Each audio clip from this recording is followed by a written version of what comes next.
So, thanks, Tariq. I'm Aaron Voisine. Thanks for putting this together, and thank you all for coming out. I haven't told Tariq yet, but my appearance fee is 2 Bitcoins. So, yeah. Anyway. Yeah. All right. So, I'm the author of Breadwallet. It's a full SPV Bitcoin wallet for iOS. It's BIP32, so it does the hierarchical deterministic key generation. So you can back up your whole wallet with a single backup phrase. I did BIP39 is for like encoding a wallet seed in an English phrase. So I was a co-author on that with the Trezor guys, and yeah. So thought I'd talk a little bit about the project and go into some detail, as much as you guys want to go into, about some of the technical challenges involved in building an SPV wallet and putting all that stuff together, and security features of iOS and how that all works.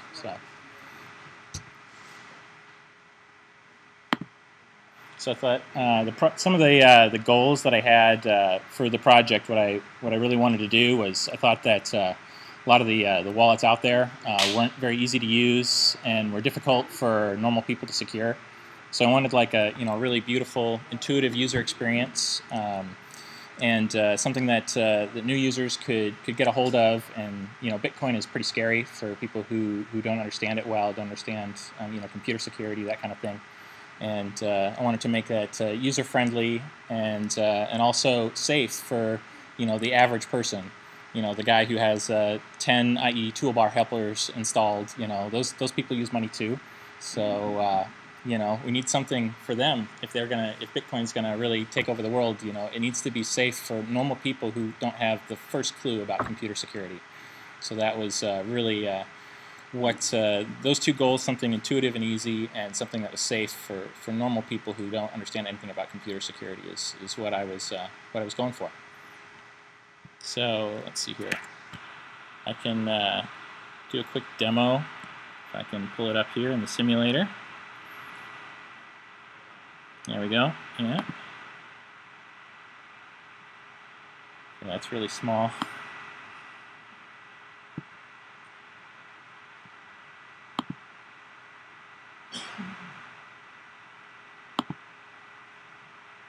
That's a little better. So anyway, yeah, you launch the app, and this is what you see when you first launch it. You can start a new wallet or restore from backup. Click New Wallet.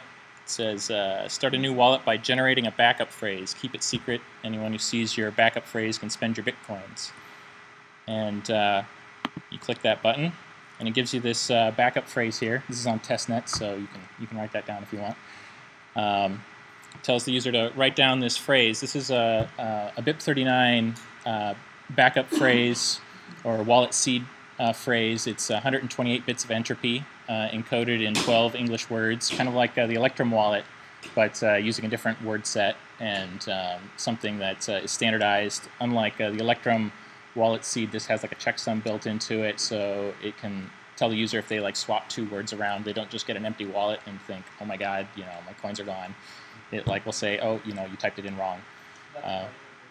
Yeah, that's part of the BIP39 is that there's it's not a very big checksum. It's just like I think it's like 4 bits, so like 1 in 16 chance of if you make a mistake, there's a 1 in 16 chance that it'll still generate a valid checksum. But that's like as much as you could fit conveniently in 12 words.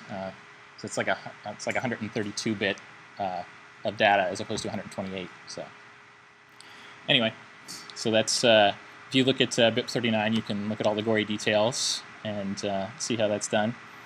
By the way, if anybody has any questions, feel free to interrupt me, and we can talk about any part that you're interested in, go into more technical detail. So. I have a question, which is kind of based on I've had a couple of friends who use Bitcoin, and immediately when they see this long phrase, they were like on the screen. Yeah. Yep. So you can. Right. So it does say, right on there, it says write it down. If you don't write it down, you can lose your Bitcoins forever. And so that's warns the user, and then they can dismiss it, and then they can go into settings and look at it again later. So you know, I actually had it's interesting. People really want to lose their money. I give this to people, and like one of my friends thought he was being clever. He took like a screenshot of the thing. So I put this version, not the version that's in the App Store, but the version that is submitted that's not in there yet. It checks. You can get a notification. The app can get a notification when somebody takes a screenshot. It can't stop them, but it will tell the app that somebody just took a screenshot. So then it pops up a warning and says, you know, screenshots are visible to other apps. Please generate a new backup phrase. You know, so it flashes, and then you get the notification that the user just took a screenshot. So then it tells the user, okay, you just screwed up.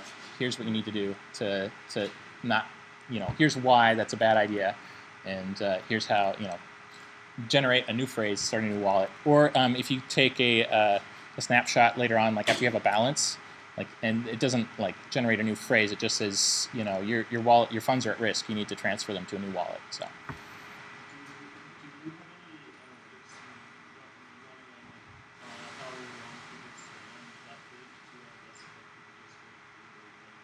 You know, that's a good idea. I haven't put any analytics in this yet, but you know, it feels like for a Bitcoin wallet, you know, it's people's like financial privacy, and I'm not sure like how, if people are looking at the source code. It's open source, so the source code, by the way, is on breadwallet.com. So yeah, it's I'm a little bit like, that would be awesome for me, but I don't know like how secure people will feel about that. Like, but yeah, that's an interesting problem. I could put in like a timer or something like this and say, hey, you know, you click past this really quickly. Go into settings to look at it again later, you know, when you're someplace where you can write it down or whatever. But yeah, people try to copy paste. It's like, okay, the clipboard is visible to every other app. You can't do that, so it doesn't let you copy paste or anything, which is, you know, it's a usability issue. People want something that's convenient. It says, this is your Bitcoin balance. Bitcoin is a currency. The exchange rate changes with the market. And then it says this lowercase b with the stroke is for bits. 1 million bits equals 1 Bitcoin. Had people complain they didn't know, why did I use this crazy hipster Bitcoin symbol? They didn't know what I was talking about, so I put that in there. Let others scan this QR code and get your Bitcoin address. Anyone can send you Bitcoins by transferring them to your address. This is your Bitcoin address, tap to copy it, or SMS, so on and forth, giving people, you know, so it's BIP32, so your receive address changes each time that you receive a transaction. It generates a new address, so it tells people, you know, to expect that each time you receive funds, your receive address will change, but your old addresses will work. Scan someone else's QR code to get their Bitcoin address and send the payment to anyone with an address. Or you can copy Bitcoin address to the clipboard. It says Bitcoin addresses always start with a 1. I guess that's not true with pay-to-script hash and other things. As they become more popular, I'll probably have to change that. And on testnet, they all start with M or something like that. But yeah, that's the intro. Come up here and click that, and you get your transaction history in about. You can look at your backup phrase again. It gives you a warning if you do. It says, warning, don't let anyone see your backup phrase or they can steal your Bitcoins. And then you can import a private key here or rescan the blockchain. So it's an SPV wallet. So one of the interesting things about the way that SPV works is you're getting a filtered version of the blockchain. And you can, any transaction that you receive, you can prove that, okay, a lot of work went into generating a block, and I can prove that this transaction belongs to this block, and in fact there's a chain of blocks, even though you can't like verify all the inputs in the entire chain of transactions, you know, back to the Coinbase transaction to verify that it's you know, to verify all the transactions, you can at least verify that the Bitcoin network believes that it's valid, even though I can't check myself. And but one of the interesting things about that is that a peer that you connect to can lie and ignore transactions. So it can't give you transactions that are fake, but it could leave transactions out that should match your filter. And so then when you rescan, it connects to a random peer. So that, you know, if you connect by chance, by misfortune, to a malicious node that like lies and leaves out some of your transactions, you can come here and click that button, and it'll connect to a new random node on the peer-to-peer network. So yeah. So when it checks for like the difficulty of the block headers, Mm-hmm. did you put in like an assumption that it should be at least as difficult as what the difficulty is now, or like what It actually follows the like the Satoshi client difficulty checks. So it's downloading all the block headers, or at least from a certain checkpoint in the past that it knows about as valid. So I have some checkpoints encoded in there, hard coded in there, and it picks the most recent checkpoint that's like a week before when you created your wallet, and then it checks all the block headers. And to make sure that the difficulty is correct, and then on the difficulty transition, it checks, it does the calculation to make sure, because it has the timestamps and everything, and it can calculate what the new difficulty is supposed to be, and it checks to make sure that the block matches the difficulty target, just like a full client would. Can it tell for like when you import key, can it use the SPV to basically determine when it's going No, that's an interesting thing that you point out. So the way that SPV wallets work is that you create a Bloom filter, which filters the transactions coming in, and gives you all the transactions that belong to your wallet plus a bunch of extra ones, but not all of them. That way you have like plausible deniability. You do leak some information there to as to which transactions are yours, but there's like a probabilistic. Maybe 1 out of 100 of the transactions that you download belong to you. So there is a security issue there, but so the filter's in the code in the app itself, and it creates a filter that contains all the keys in your wallet, and says, "Give me all the transactions on the blockchain that have anything to do with these keys." So what he was talking about is that when you scan it to import a new private key, right, that key is not in your filter. Right, so what you might have to do is generate a new filter that contains that key, and then rescan the entire blockchain, which can take a couple of minutes, in the worst case, because you don't know when that key was created. So you got to start at the beginning of time, and so they're working on, actually just now on the development mailing list, they're talking about adding a new protocol message so that you can request the unspent outputs of any address from peers on the network. Right now, what this does is it just queries blockchain.info for the unspent outputs for that key, and it uses the peer-to-peer protocol, the full SPV thing for like all the keys in your wallet. But then if it's a key that's not in your wallet, it does hit blockchain.info. But then I'll upgrade it with the new protocol that's going to be added to the peer-to-peer network when that's available, so that it's not relying on any third-party services for anything. Oh, it does also hit blockchain.info for the exchange rate, so that's not encoded in the blockchain anymore. Yeah, those are the only two places for the exchange rate, and for when you request a private key, it uses blockchain.info for that. And then everything else is done over the peer-to-peer network with no other servers involved. I don't have any servers running. I might at some point, start a server for things like hosting the exchange rate and stuff like that, but right now it's just using blockchain.info for that. Yeah. I wasn't here from the beginning on, so maybe that's which library do you use? I wrote it's written in Objective-C. It's open source. It's on breadwallet.com. I wrote it from scratch. I started off using the Satoshi client code, and then noticed I was only using a small part of it, and so then I rewrote like the base 58 encoding and stuff like this that I was using from the Satoshi library in Objective-C. And then the app got rejected from the App Store back like 6 months ago. And so then I thought, well, what am I going to do now? I know, I'll make it a full SPV client. So then I, re-implemented the Bitcoin peer-to-peer protocol while I was waiting for Apple to change their mind about letting Bitcoin apps in the App Store. And so then the day that they announced it, I was ready to go, and I submitted it, and I think I got the first one. So first real Bitcoin wallet. Planning to release only the library, similar to Jailbreak? That is something that, I'm open to doing. It's pretty well separated right now. Like all the peer-to-peer networking is just in like two classes. It's called a BR Peer and BR Peer Manager, and then the wallet is in BR Wallet and BR Wallet Manager, and you can separate those out from like all the from like the UI code. The UI code is like in a separate directory. So I'm open to like creating a new project that just like that doesn't include any of the UI. and just has like all the code for the peer-to-peer networking and the wallet management, all the like BIP32 stuff and that kind of thing. How am I sure that the version is soon to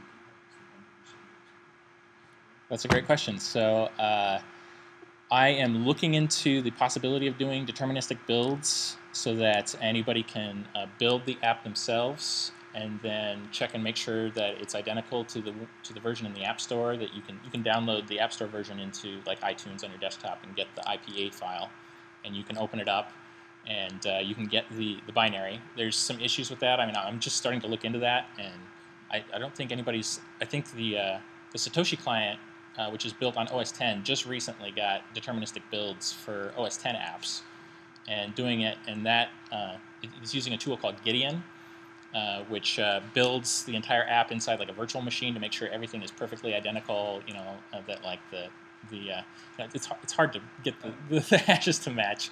It's a pain in the ass. So I don't know if I'll be able to do it for an iOS app. I mean, there's additional difficulties where like the code is signed, so you got to strip out the signature.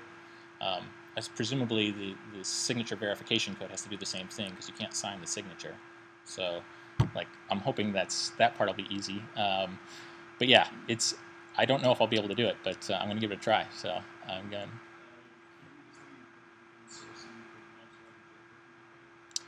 Yes. So what I did was that's actually part of. Let me go back to the keynote because you guys are jumping ahead of me here, and this is stuff I was going to talk about.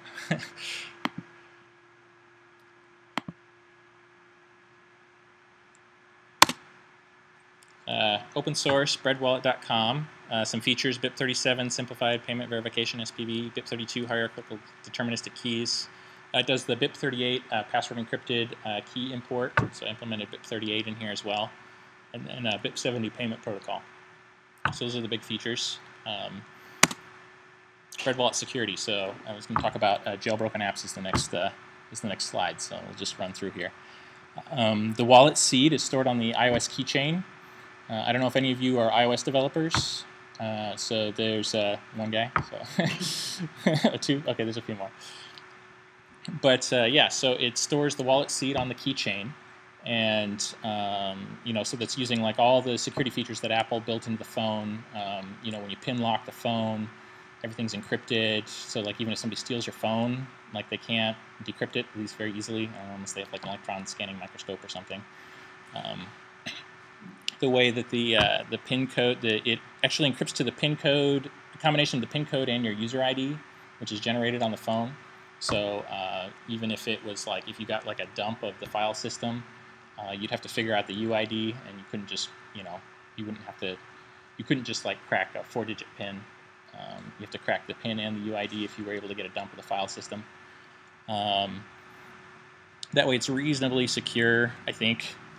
Maybe, probably, hopefully. If your phone gets stolen, then you can just, restore your wallet on a new device. I would recommend generating a new wallet just in case, and transferring the funds. That'll be a feature added in when you restore. It'll say, are you restoring because your phone got stolen? You want to generate a new wallet and transfer the balance over. Doesn't do that yet, but that's coming. Yeah, so, apps on iOS are all sandboxed. It's using like the trusted BSD managed access control model to sandbox the apps and give them, it only allows code that's signed by Apple to run on the phone. So then it can check and make sure that no app tries to grant itself access to some other app's keychain data, that kind of thing. Yeah, and so those are the main security features that you can get with an iOS phone. I think it's about as secure as you can get without a custom hardware device. And even if you have a custom hardware device, unless it has a PIN code on it, if the hardware device gets stolen, you're screwed. So not so with an iPhone. If the iPhone gets stolen, it's more secure than, yeah. There needs to be. That's the biggest feature that it's missing. I was working on that when they changed the rules, and I thought it's already better than what's out there, so I'm just going to launch it and then release an update with the PIN code. That way you can like give your phone to your friend and trust that he's not going to rob you. It's not a very good friend anyway, but it was a good way to. Maybe it's an expensive lesson to find out who your friends are, but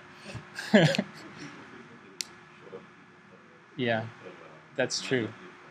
So I'm currently working on the Bitcoin library. Yeah. Okay. What we try to get done is marry wallets, so you can have like a hosted service as a second factor with you, and Oh, marry up all the keys in your keychain with that service. So you keep a set of the keys in the service, and it can do like second factor with you, whatever you can imagine. something like multi-signature or. Yeah, like multi-signature image. So Oh, very marrying cool. wallets. Oh, I see. So like the server controls like a second hierarchical key list, and then you need both to sign a transaction. Exactly. Are you planning like bringing plugins or something like that into this project? It's open source, so I'm accepting pull requests. I would love to integrate with third-party, multi-signature systems. Yeah. If if they're charging for that service, this is an open source project. Maybe they'd be willing to give me a small percentage to integrate. They could pay me to integrate that service into the wallet if I end up getting like the most popular wallet on iPhone or something like that. That's what I'm hoping for. We'll see what happens. No But one reached out to you? the guys at Green Address pinged me and said, "Hey, you want to do this?" I know Ben Davenport is a friend of mine. He invited me on he's on BitGo. So I know those people, and hopefully I can work with them and integrate those kind of services into this project. But my requirement is that it has to be, practically transparent and dead simple. Where it's like it's as easy as like pairing a Bluetooth keyboard or something like that. Hopefully easier, and then it just works. Sure. Yeah. It depends on I would probably only put like services that I personally trust in the source or in my release of it. But yeah, so that's definitely something that I'm interested in looking into. So, where was I? Oh, we were going to talk about jailbroken phones next. Jailbreaking is bad for Bitcoin wallets. What jailbreaking typically does is it gets rid of the app sandboxing, and also it allows it either strips out like the code signatures so that you can run unsigned code, or that it doesn't check the verification, or doesn't verify the identity of the signer. So it says, okay, this is a valid signature. I don't know who from. So I'll just run it, and then so you can very easily write a jailbroken app that says, I want access to Breadwallet's keychain data, and I say it's okay, here's my signature, and it'll say okay, and give them access to the keychain. You can access any other app's file system data very easily. Sandboxing is designed to break the security model of the phone. Jailbreaking is designed to break the security model of the phone. That's the whole point of the exercise. So what I did first when I released the initial version to the App Store was that I made it 7.1 only, because there wasn't a 7.1 jailbreak yet. That changed like 2 or 3 days ago. There's the new Pangu 7.1 jailbreak. So I've got an update going to the App Store that does this jailbreak detection. It just checks to see if the app is sandboxed or not. It looks for bin sh. If it can see that, then it says, I'm not sandboxed, this phone is jailbroken. And then some anti-jailbreak detection tools will like re-sandbox the app so that it can't tell that it's jailbroken. So then what it does is it looks through all the dynamically loaded library list and looks for like a mobile substrate, which is a common library that runs on jailbroken phones. And if it sees that, then it still lets you use the wallet, but it pops up a big warning every time that you foreground the app, and it says, warning, the device security has been compromised. Any jailbreak app can access any other jailbreak app's keychain data and rob you. So don't close the app or wipe this wallet and restore on a secure device, please. So, and it says that, it's like an idiot warning every time you launch the app saying, you're going to get robbed if you do this. So, I mean, it's about as secure, I suppose, as any desktop wallet. I mean, you can run any code you want on any desktop wallet. It can log keys, and, people have gotten robbed of their Bitcoins. Like, I don't know if anybody here is, like, working with, like, Coinbase is a great company, but I don't know, what do they do if, like, if you got some malware on your desktop, it waits until you log in with your two-factor authentication, and then it hijacks your browser session and sends all your Bitcoins. I mean, do they have, like, I don't know what happens when that happens. So, but anyway, that's kind of a big. I think security is like a huge issue for Bitcoin going forward. If Bitcoin becomes, like a major global currency, and people all over the world have Bitcoins on their devices, stealing Bitcoins is way more lucrative than turning people's computer into spam bots, or stealing credit card info. This is going to be a huge issue, and Bitcoin is really going to test security, just the security systems and the security of software and hardware systems a lot more than I think anything that we've seen before. I mean, I've heard stories of like entire data centers getting penetrated just so that somebody can get to one server. Of course, that server had $1 million worth of Bitcoin on it, but pretty soon, if you have a piece of malware that can like take over your phone or take over your desktop and get access to your Bitcoins or your Bitcoin service, your hosting service, or your wallet, your web wallet, by logging keystrokes, by waiting until after you sign in with all the fancy authentication, and then, or even something simple like changing the address that it's getting sent to from the address of the person you're trying to pay to the address of the attacker. That's a really low-level attack that I saw posted on our Bitcoin. Was somebody had a laminated QR code next to the cash register, and somebody else taped their QR code over top of it. It's like, yep.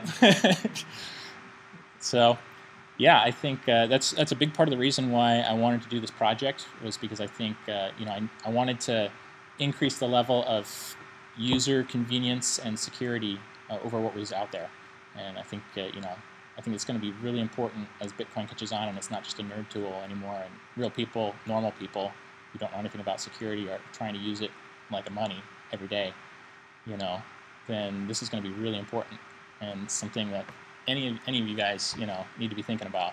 So, but yeah, don't run Breadwallet on a jailbroken phone. Okay, so then I was going to start talking about some of the what it takes to build an SPV wallet. So one of the interesting things that it does is that it connects to the peer-to-peer network, and then it connects to, like, I think 3 nodes, because it's a mobile device. You don't want to like tear up the connection, so it just connects to 3 different Bitcoin nodes. And then when you send a transaction, it says that it's unverified. It lists the transaction as unverified when it first sees it, until it sees it from like 3 separate nodes in the network. Then it's reasonably, sure that, okay, this transaction is propagated across the network. I connected to 3 peers at random, and I saw the transaction from all 3 peers. So then it says 0 confirmations, meaning no blocks. But it goes from unverified to 0 confirmations, and then it tells you how many confirmations are in each transaction. So it says like one confirmation, 2 confirmations, 3, and when it gets up to 6, it just says sent or received. So anything more than 6, it just says, okay, it's done.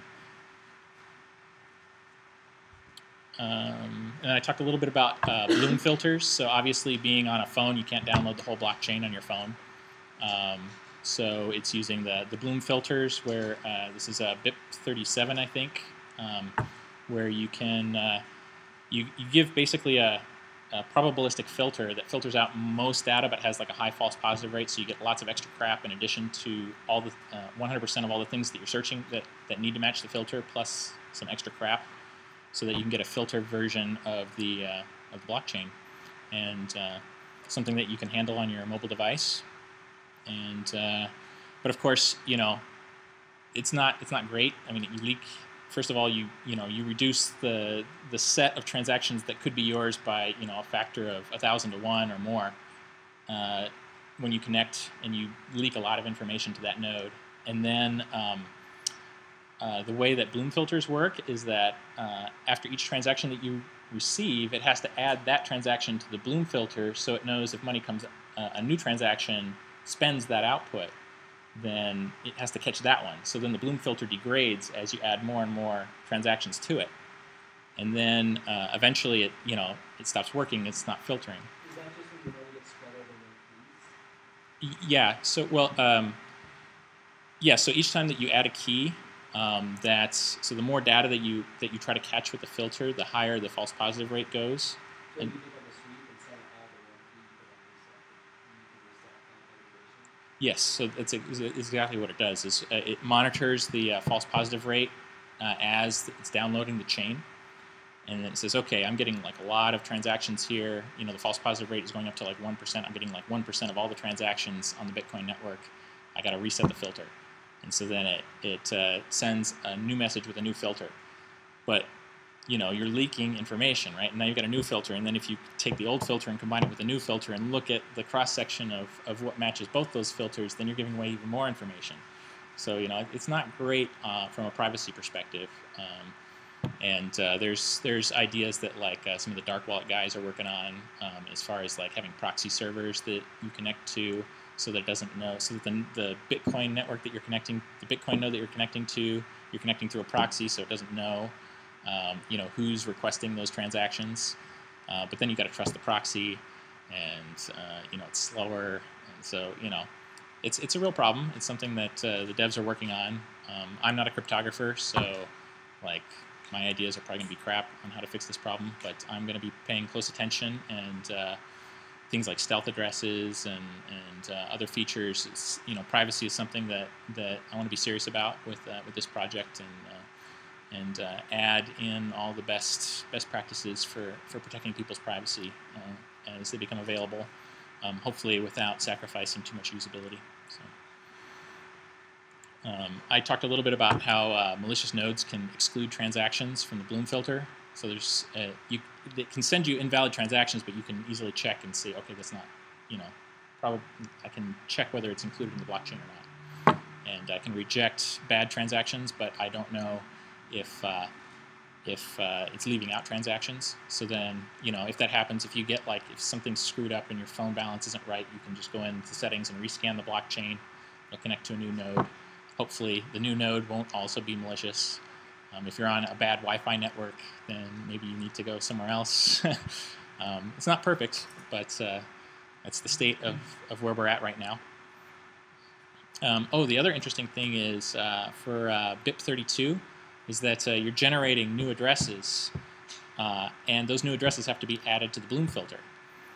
And if you add a new address to the Bloom filter and the remote node doesn't do that and doesn't know that that new address needs to be added to the Bloom filter, you basically have to create like a new Bloom filter to do that correctly. And so I have code in there. What it does is it generates a bunch of addresses like ahead of what it needs, like 20 or 30 addresses in the future, and then that way it doesn't have to create a new Bloom filter after every single transaction that you receive, because every transaction generates a new address. So then, so then it generates like a bunch of them, and then when it gets down to this gap limit, I don't know if anybody's familiar with gap limits, like with Electrum, where you're deterministically generating addresses, and if you have like, you don't know, like you can create an infinite number of addresses, so you need to know how many are in your wallet, right? So like how far down the chain you need to go to get all the addresses in your wallet. So it just goes down the chain until it finds like 5 in a row that don't have any transactions on them, or 10 in a row that don't have any transactions on them, and says, okay, that's the end, that's the gap. And there's a gap in the chain, so we'll stop there. And so you can't have any transactions that jump over 10 addresses and then go after that. That's the gap limit. So basically it generates like 30 addresses and then goes down until it gets to the gap limit, and then it creates a new filter with 30 new addresses. And then once it does that, it has to stop, because when let's see, on the next slide, I talk about the peer-to-peer protocol. I don't know if you guys are interested in that. This is something that I had to figure out in building an SPV wallet, because it wasn't very well documented, like how exactly the peer-to-peer protocol works. So if you guys have any questions, I can talk about that. I don't know how bored you're getting or not, or if it's interesting, but okay. Very cool. So what was I talking about? Oh yeah, so with the Bloom filter, you have to regenerate the Bloom filter, but you're requesting like 500 blocks at a time for efficiency in the peer-to-peer protocol. So you get like 500 blocks, and there could be, potentially thousands of transactions in 500 blocks. So then you run out of addresses on your gap limit there on your chain, and then you have to generate a new Bloom filter, and then you have to give the Bloom filter to the peer, and then you have to re-request those blocks that you just requested because it sent a bunch of them on the old Bloom filter, and you need to update that filter and re-request those same blocks again to make sure that you catch any transactions that match the new filter. So that's one of the things that that the Satoshi client doesn't do. I don't think Bitcoin J does it either because it's not BIP32 yet. So, or is it? Have you guys had to deal with that yet? Okay. Okay. Yeah, I haven't been following the Bitcoin J development as closely, so but that's definitely something you guys are going to have to figure out if you haven't already, or I'm sure you've run into that already. But okay. Yeah, well, Mike Hearn invented the SPV protocol, so I think he'll be all right. But I think he'll probably be able to figure it out. So, yeah, okay. So this is something that isn't very well documented. If you go and look at the wiki documentation of the peer-to-peer protocol that Bitcoin uses, you get a list of all the different messages that you can send, but it doesn't say like how to use them to do something useful, right? So you get like a list of messages, and it's kind of confusing. So this is what the standard Satoshi client does when it's downloading the blockchain. It sends the local peer sends a get blocks message to the remote peer, and then the remote peer responds with these INV messages, which is it's like inviting you to request this information. It's basically saying I have these block hashes. It doesn't send the blocks. It sends the hashes of the blocks to say this is data that I have available that you can request from me. And it sends up to 500 at a time. And then the local peer says, I want to get the data. And then sends a get data request with those block hashes.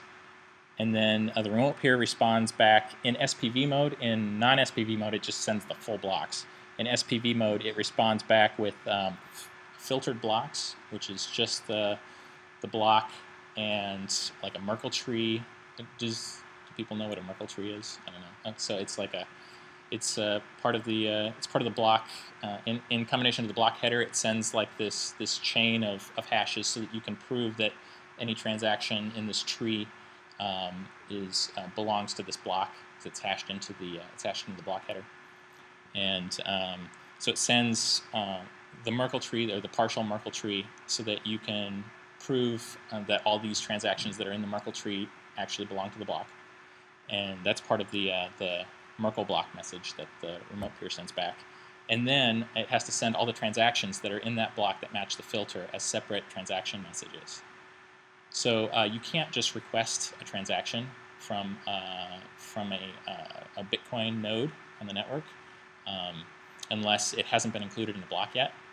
So if you request a transaction, it'll only tell you the stuff in the memory pool, the stuff that hasn't been included in blocks yet.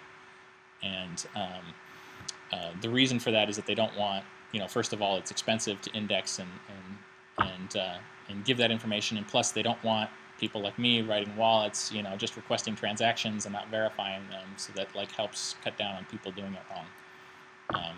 You have to actually request the block so that you can prove that these transactions belong in the blocks and that kind of thing. And but when you request a filtered block, since you're not getting the entire block, it does have to actually send the transactions that belong to the filter for that block, in addition to the block header with the Merkle tree. So it sends long story short, it sends the Merkle block message and then all the transactions for that block that match the filter. And then after it does that, it sends one more INV message containing the block hash of the most recent block. And then the local peer says get data for the most recent block. And then the remote peer sends back a Merkle block message with the most recent block. And then the local peer says, I don't know what to do with this, it's an orphan, I can't connect it to the chain because I was more than 500 blocks behind and I only got 500 blocks. So then after that second round trip, it says, okay, I need the next 500. So if it can't if it can't connect the most recent block to the chain, then it goes back to step one. and does the whole thing over again. It gets into the next 500 and does this over and over and over again. And each time it gets 500, it stops, it processes, it checks, it sends a request, and there's like the multiple back and forths. So that's pretty slow. If this was the first implementation that I did for Breadwallet, and syncing the whole chain took like an hour, which is better than a couple of days, but it's not great for a mobile device. So I got it down to like a couple of minutes for the whole chain, and then I added checkpoints and the creation time for the wallet, so that if you're resyncing your entire wallet, it starts from about like a week or two before the wallet was created and only syncs the part of the chain that came after that point. And so when you just created your wallet, it's actually very quick. It only has to get like the last 2,000 headers, and it can get that in a couple of seconds. So when you first launch the app, I don't know if you saw when I created a wallet for the demo, it was probably done syncing before I clicked the done button on the backup phrase. So like you didn't even see it sync, but it did that. It took a couple of seconds, and it synced to the blockchain and had like the last 2,000 block headers, and was ready to receive transactions while you were writing down the backup phrase. And so the user is like totally invisible. It just works. And but then if you do need to rescan the blockchain or restore your wallet, or for whatever reason, and let's say your wallet is like a year old, and you need to get a whole year's worth of blocks, that can take a couple of minutes. And the way I got it down to a couple of minutes was by doing something a little different than what the primary the Satoshi client does. So what it does is it sends get headers, which is not get blocks. It just sends the headers without the Merkle block information, and you request up to 2,000 headers at a time. And it starts from the most recent checkpoint that was before the wallet was created. And then the remote peer sends 2,000 headers back. And then before it does anything else, as soon as it sees that it received 2,000 headers, it requests the next 2,000 headers before it even looks at them. It just says, okay, I got 2,000. That means I'm not done yet. It's going to request another 2,000 right away. So it immediately sends it again to get more headers, and then it starts to look at the headers that it just got. And then it does that over and over again until it gets to within a week of when the wallet was created. And then it says, okay, I'm going to stop asking for headers. I'm going to start asking for these filtered Merkle blocks. So it sends, and then it ignores the extra headers. So it might have requested an extra 2,000 headers or whatever. But that's fine. It just says, okay, I'm going to ignore everything after a week before the wallet was created. And then the local peer sends get blocks to get the filtered blocks. And then we get the 500 block hashes. And then we request the data for those 500 block hashes, just like the Satoshi client. And then it responds back with the Merkle blocks and the transactions. And then we keep doing that, getting the 500 at a time. So it does the same thing when it gets 500 block hashes, it requests the next 500 right away before it even tries to process them. So then you're getting interleaved 500 block hashes plus 500 Merkle blocks plus all the transactions for the Merkle blocks. And then as soon as it gets those 500 block hashes, it requests the next one. That way you're not waiting for the round trip time. And so it repeats those two steps until it gets something that has less than 500 blocks. And then it clears up with the last section that has less than 500 blocks. And then at the end, it gets that single INV message that has the most recent block. And hopefully it can connect that to the chain and says, I'm done. And then at any point, like I had mentioned earlier with the BIP32, if it runs out of BIP32 addresses, because it pre-generated a bunch of them, and then if it runs out, and like if I use any more, I'm going to be below the gap limit, and I might miss some transactions that belong to the wallet. Then it updates the filter, and then it looks at like all the blocks that it had requested that came after that filter update, and it basically just throws them away, and then re-requests them after it submits the new filter. And so doing it that way, there's no like round trip time. It's not like every 500 blocks you're stopping, processing, requesting another 500, and like there's like 4 round trips. After each 500, it stops and does like 4 round trips. It just like runs through it as fast as it can, and I got the chain sync time down to a few minutes for if you're like really far behind. And if you just created your wallet, you're not far behind at all, and you can do it in a few seconds. So. How do you handle like whenever like the chain splits? Like you ask one of your peers, and it's of course you wouldn't know that the chain split from just one of your peers, but maybe you actually ended up on the present different the longest chain. Yeah. Like, So. how do you have to go back at that point? So it's connected to, it does chain reorganizations. The code is in there. If you go to breadwallet.com, it's in brpeermanager.m, and there's a section in there for blockchain reorganizations. But yeah, so it's connected to 3 different peers, and it just downloads the information from it picks a single peer, the one with the lowest ping time, which is not necessarily the best. It's got low latency. That doesn't mean it's fast. So there's potential upgrades there where you can like download from multiple peers simultaneously. But yeah, it connects to three different peers, and it is getting the block hashes, the headers, or just the hashes rather, from all 3. So it knows like if it gets a block that this peer didn't tell it about, it can say, hey, what's going on here, and then it can request that block from this other peer, and then see where that fits in the chain and see if maybe that one has a longer chain. Also, each peer advertises like what its current best block height is. So it takes like all the peers that have of the peers that have an equal highest block height number, and then picks the one that has the lowest ping time and says, okay, you're it, sync me up. So.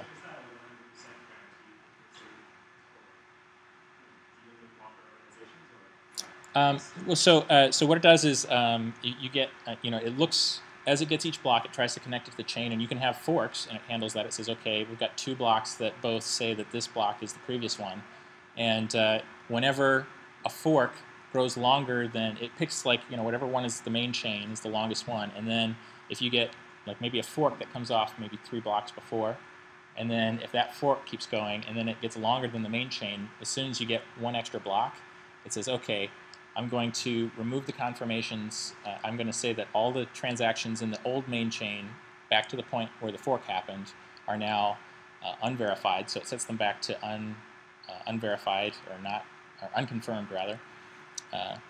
And then it starts adding like each block in the fork, all the transactions, and says, okay, this transaction was actually confirmed in block number whatever on the fork. So then it creates them as confirmed on the fork, or resets them as confirmed using whatever height those transactions were confirmed on the fork, and then the fork that's longer becomes the new main chain, and then that could go back and forth a couple of times even if like they're competing or something like this, and one gets longer and so it reorganizes, and then the other one gets longer and then it reorganizes again. That doesn't happen very often, so it's pretty quick. It's not a big deal. Yeah, what's that? Yeah, if it's no more than 6, then yeah, you could get. It'll handle that. It'll just say, what would be really bad if it was went back further than the most recent checkpoint. That would be bad. Then it would get really confused. But you have to do a hell of a lot of work to make that happen. So yeah, so that's I think my last slide. What time is it?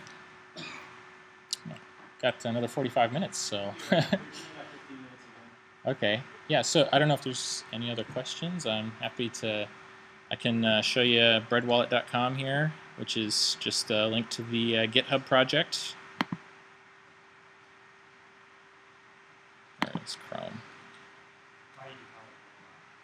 Oh, yeah, okay, so bread is a slang term for money. It also starts with the letter B. And breadwallet.com wasn't taken. And before I had called it Zinc Wallet, just because, I don't know, it's an element and it's a short name. It's kind of cool. Like I wanted a short single-syllable name like Square or Simple or, these other financial companies that are trying to make like well-designed, clean, beautiful user experiences, really. And that's kind of what I've been doing before I got into Bitcoin.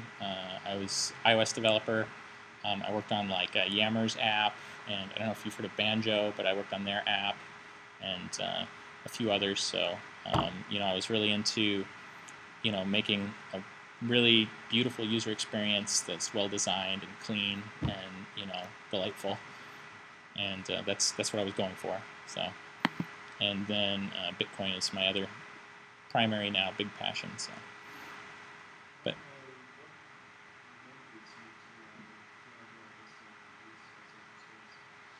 so if it's not open source, you can't really. I mean, from a security standpoint, you can't trust the code. I mean, it's a wallet, right? It's holding your money, and how much do you trust that wallet author? But you raised a good point about the deterministic builds. Like, I could slip something in there. I promise here and now for all time that I will never ever do this. But if I happen to be malicious, if I was an attacker, I could very easily slip something into the code and submit that to the App Store. And you could look at all the code, and it's not in there because I didn't put it in the open source version, but I put it in the compiled App Store build. So yeah, right now, without being able to do those deterministic builds, you should only trust this wallet as much as you trust me, a complete stranger. So. I think it'd be great if we could petition Apple to where they start showing a signature. Then actually part of the app info, and you could actually, if you did vote yourself, you could see that same signature. Yeah. Well, I mean, I do have to sign it to my developer account, and they have my social security number and stuff like this. But yeah. The main problem is that it's a binary, right? It's released as a binary, so you have to be able to figure out was this binary created from this source, and that's a hard problem because there's all kinds of any little compiler change, any little environment difference, you're going to get a different binary. So that's something that I want to try to do. I don't think anybody's doing deterministic builds for iOS apps. I think it's only like a new thing for OS X apps. The Satoshi client is using Gideon to do deterministic builds so that anybody can build from source and verify that the hash matches the binary that's released on Bitcoin.com or whatever, and verify that somebody didn't slip something malicious in when they compiled it. And you can't. Nobody's doing that that I know of for iOS apps, and I hope to be the first. I hope it's possible. I really do. If it's not, that's not cool. Because then you have to trust me. I'm a trustworthy guy. I'm telling you right here, but yeah. Well, exactly. Yeah. I mean, it could be.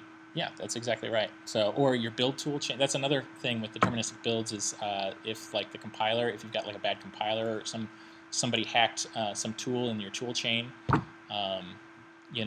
If you have multiple people, hopefully who didn't, get the same compiler from the same source that has the bad hack in it, then hopefully that can be detected by having multiple independent checks. Somebody over here?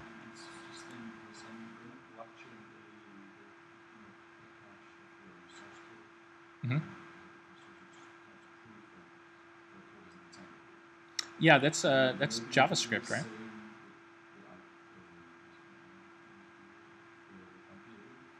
Yeah.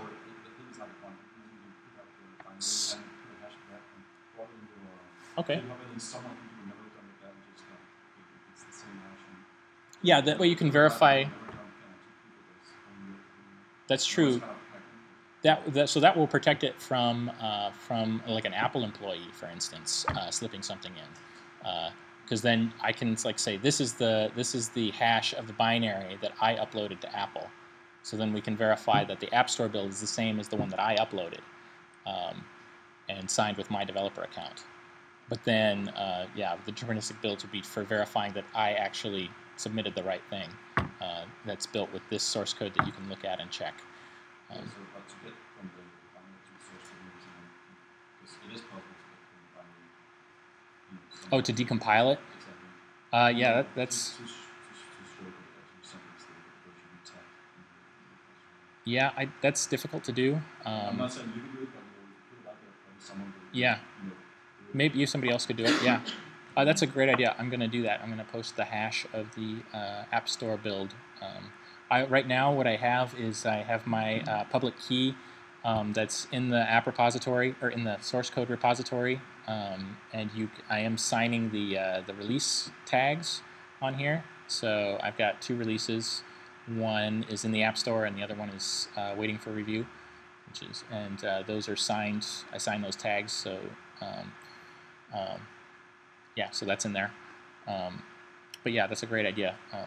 Signing or posting the hash of the binary that I uploaded to make sure that no. Yeah, that would be the next best thing if we can't figure out how to do deterministic builds for iOS apps. So, but yeah, as soon as I add a pin code to the app, that's the next thing I want to do is try to figure out how to do deterministic builds. So, yeah.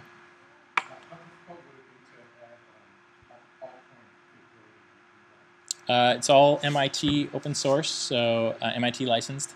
So yeah, I've had actually 2 altcoin developers ask me about it. If we want to start talking about monetary theory, I'm personally not a big fan of altcoins in general. If anybody's interested in altcoins, I encourage you to read something by Curtis Yarvin. His blogger name is Moldbug. It's called The Bubble Theory of Money. And he talks about how money is like it's a really strong network effect where you want to hold the commodity that everybody else wants to hold, you know. And it doesn't really matter what everybody picks as long as everybody picks the same thing and it has good monetary properties, unlike the U.S. dollar. So that it tends to be like kind of a winner-take-all system. So this is the theory behind why we think that it's going to be a winner-take-all kind of thing. But that said, silver does have monetary value, despite the fact that gold was the big winner. There are lots of people who think gold is overpriced, and so they all want to standardize on an alternative, and that alternative is silver. So maybe Litecoin will stick around the way that silver has stuck around. Those are my thoughts on altcoins. So, but yeah, it's open source. You're welcome to port it to any coin you want. I wouldn't be able to contribute code to that, but I could recommend, if you're not a developer and you want to do that, I know people who I trust to work with my code, who I've worked with in the past, who would be willing to do it, who are doing like consulting and that kind of thing. So yeah. Yeah, if you want to look up the bubble theory of money, it'll blow your mind. You should totally read that. So. Yeah. Is there an easy way to import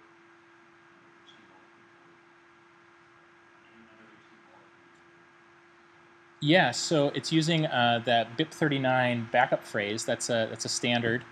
So any wallet, including the Trezor guys, they're going to be using it. They have a slightly different. So the way that this hierarchical deterministic thing works, where you generate keys, you generate it in like a tree structure, and that tree structure is kind of like undefined. Like you could have branches here and branches off here and stuff like this. So if you don't use like the same branch that I'm using, then it won't work. So, but hopefully we can get some compatibility going there, as long as we all standardize on the same, the Bitcoin improvement proposal. We're using the same backup phrase, and in fact, I think the Green Address wallet. I downloaded that the other day to check it out, and noticed that they're using also BIP39. They're using 24 words instead of 12, so they have a 256-bit seed. I have a 128-bit seed. The reason I chose 128 bits is because Bitcoin uses a 256-bit ECDSA signature curve, and the strength of an ECDSA signature is about n over 2. It's about half of the length of the bits in the curve, so it's about 128 bits. So that's why I decided that 128 bits was right for the seed. That if it's stronger than the ECDSA signatures, then you're not really getting any extra security, and also shorter is better from a user standpoint, from a usability standpoint. So I just went up until you get diminishing returns on the security benefit, and stopped there. So that's why I did that. But yeah, BIP39 doesn't specify how many bits the seed needs to be. It just has to be a multiple of like 32 for it to work. Yeah. Oh, if you want to restore, here, let me just show you.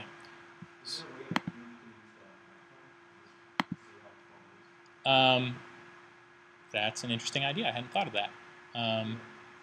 Yeah. That would be kind of neat. I like that idea. You should code that up. You're drafted. No, it wouldn't go through Apple's servers. Well, does it? Oh, yeah. Does it use? Yeah, we'd have to figure out if it goes to the Siri. Yeah, yeah, we'd have to definitely look at the security feature. If it's like sending it to the Apple's cloud servers to interpret, then that might be a bad idea. So, but yeah, it's like I said, I'm accepting pull requests. So that sounds like a cool feature. It's probably at least 4 down on my list, but that'd be neat. Yeah. So what are you thinking? Working on that stuff? What kind of stuff are you interested in? Maybe people don't know? So right now, what I'm working on is I'm gonna be adding the pin code to the device because like it didn't have like all the features I really wanted when I submitted it, but it was pretty feature complete, and you can hold money with it. And I've been using it for holding, money. I'm not gonna say how much, but it's something that I wouldn't want to lose. So yeah, so the pin code feature, and then after that, working on figuring out deterministic builds, and then things like making so that you can. One of the things is that the start date of when you create a backup phrase, if you enter a backup phrase, the date that backup phrase was created isn't encoded in there. That would be extra information. And so what I do is I go back to like 2 weeks before the date that I helped invent the phrase, the format for encoding the backup phrases. So I was like, okay, there aren't any that exist older than this date because it was invented 2 weeks after this. I actually created the word list for it, so I know that there aren't any that are older than when I created the word list. So yeah, it starts from there, and it does take like a minute or two to sync if you restore from a backup phrase. So one of the features that I'd like to add is when they add to the protocol where you can grab the unspent output set for any address. It grabs like the first 10 addresses and then asks for all the transactions in the first 10 addresses, and then finds the earliest one and says this was the creation date for the wallet, or this was the date when the wallet first received a transaction. So then that would improve the restore time significantly from a couple of minutes down to a few seconds, unless it was like a really old wallet. So yeah, that's a feature that I want to add. And that's about as far ahead. Like that's enough for now. Let's see. I think there's 1 or 2 other things on the to-do list. I could go through. I've got like to-dos sprinkled all over the code. So if you want to see my to-do list, do a grep on to-do on the source code, and like there's a big list. So reserve battery power.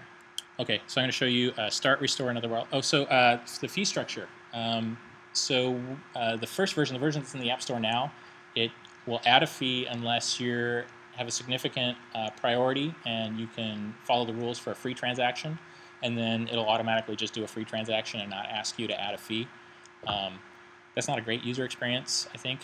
So with this new update, what it does is it includes fees on all transactions by default, and then there's an option under settings where you can say remove standard fees, and if you enable it, it will ask you.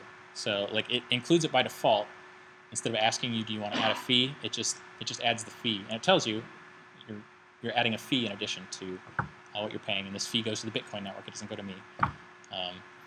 But if you enable this option, it'll ask you, would you like to remove the fee? If you remove the fee, then it could take longer to confirm, and then you have the option to continue or remove. So it's like an active action to remove the fee, so that will hopefully cause people to do it less and not get pissed off that their transaction isn't confirming and the stupid wallet is broken. Bitcoin sucks. So hopefully that'll cut down on that. Yeah, okay, so start, restore another wallet. If it works. I clicked it. It's the simulator's fault. Okay. So first thing it does is says confirm. Type in your backup phrase for this wallet before you wipe it to start another one. So prove that you have a backup phrase. I have a shortcut. If you just type wipe, it will do it anyway. That's a little Easter egg. It's in the code. So then you wipe, and then it starts over at the beginning. And you click Restore from backup phrase, and you type in your backup phrase. Yeah, you have to type it in on the keyboard.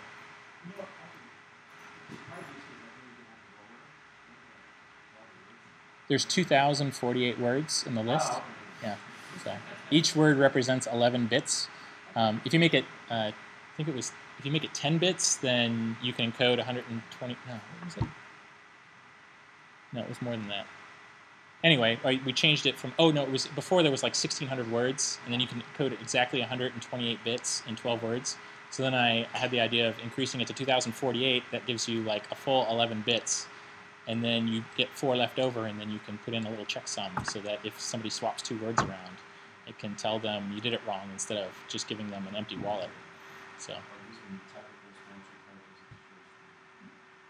it does. So it's using standard English words, so it has autocomplete turned on, and it'll autocomplete with standard English words. And if it autocompletes to the wrong word, it'll pop up and say this word isn't a valid backup phrase word. You typed it in wrong. But yeah, that would be a cool. I need to add that. That was like the easiest way to get it working, and it's a fairly good user experience. But it would be cool if it just auto-completed and only auto-completed with words that were in the word list. And that's also part of the BIP39 standard. Is that all the words, the first 4 characters of all the words in the word list are unique. So if you type in the first 4 letters, it will auto-complete the. It can auto-complete the word. It doesn't, but it can. So yeah, so I think that's a to-do in the code. So. Yeah, so that's where we are. Any other questions? Got more questions? Last question? Well, yeah. I think you mostly focus on iOS. Uh-huh. I was wondering, like, would you abstract the framework so that you would also work on Android and other platforms? So it's all written in Objective-C. I am interested in doing an Android version of the app, but it would probably be based on BitcoinJ. I am still learning about the Android security model. I can talk about that. I've only been looking into it recently, the last week or two. I've been pretty busy working on the iOS stuff, and I've been an iOS developer since like 2008, and I've never done an Android app. So, like, I'm hoping that this becomes a wild success, and I raise a bunch of money and then hire somebody to do that. But Is it inherent? I guess it's inherently more secure if you do it on Android and iOS. But if you were to do this over the web, are there any security mechanisms to enable the transactions? So yeah, that's a real problem. Securing desktops is it's a hard problem. Like I said, the guy who has 10 IE toolbar helpers installed, he's going to want to use it too, and he's going to get robbed.